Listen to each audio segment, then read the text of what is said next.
మాజీ CM YS జగన్పై తీవ్ర స్థాయిలో మండిపడ్డారు బీజేపీ రాష్ట్ర కార్యవర్గ సభ్యులు భరత్ కుమార్. రాష్ట్రంలో హత్య రాజకీయాలను ప్రోత్సహించిన వైఎస్ జగన్ అనేది గుర్తు చేసుకోవాలని ఆరోపించారు.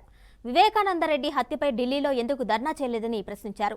అనేక మంది అమాయకుల్ని పొట్టన పెట్టుకున్న చరిత్ర వైసీపీ పార్టీదని దుయ్యబట్టారు. బాబాయిని హత్య చేసిన వాళ్ళకే ఎంపీ టికెట్ ఇచ్చారని మండిపడ్డారు. చేయాల్సిందంత చేసి ఏమెరుగునట్టు ఢిల్లీలో హత్య రాజకీయాలంటూ ధర్నాలు చేయడం హాస్యాస్పదమని బీజేపీ కార్యదర్శి ధ్వజమెత్తారు.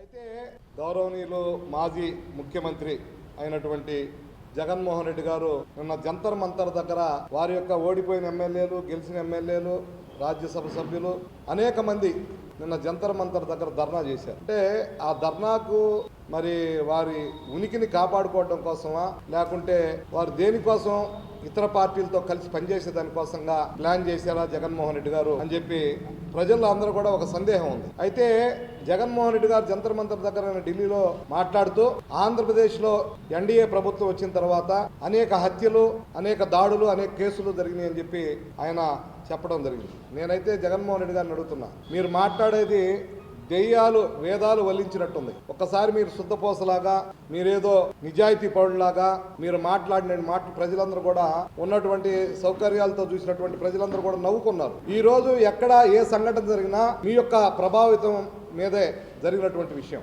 ఎందుకంటే 5 సంవత్సరాలు మీకు అధికారం ఇస్తే ఈ యొక్క ఆంధ్రప్రదేశ్ ప్రజలు మీరు చేసినటువంటి దౌర్జన్యాలు, దహనకాండలు, దుర్మార్గాలు, హత్యలు ఏ విధంగా జరిగినో చెప్పుకుంటా పోతే వైజాగ్ నుంచి కరోనా నుంచి స్టార్ట్ అయినటువంటి ఒక ఎస్సీ సోదరులు డాక్టర్ సుధాకర్ గారు ఏ విధంగా గుండు చేయించి అతను ఏ విధంగా చనిపోయాడో అది ప్రభుత్వం హత్య.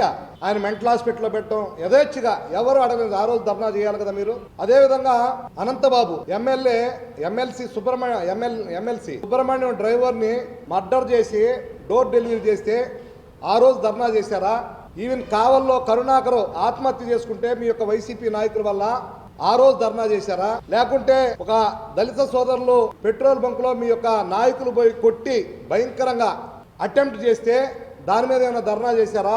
లేకుంటే ఈ యొక్క రాష్ట్రంలో ఉన్నటువంటి ప్రతిపక్షాల మీద ఆ రోజు ఉన్నటువంటి మీ ప్రభుత్వం ఏ విధంగా దుర్మార్గమైనటువంటి కేసులు పెట్టి ఒక ఎంపీని తీసుకెళ్లి ఏ విధంగా కొట్టి హాస్పిటల్లో కూడా ఆధారం లేకుండా చేసినటువంటి ప్రభుత్వం ఆ 5 ఏళ్ళు మీది కాదా?